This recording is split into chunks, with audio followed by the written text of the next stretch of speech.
বিনির্মাণ করার জন্য। এই বিপ্লবের অন্যতম আকাঙ্ক্ষা ছিল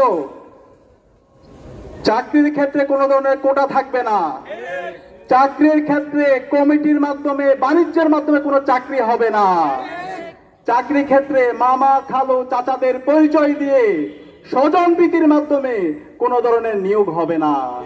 কিন্তু আজকে খুবই দুর্ভাগ্যের বিষয়, আজকে জুলাই বিপ্লবের 2 বছর পরে নির্বাচিত সরকার আসার পর আমরা আশা করেছিলাম বিপ্লবের সে আকাঙ্ক্ষাকে তারা ধারণ করবে, কিন্তু আজকে আমরা হতাশ হয়েছি।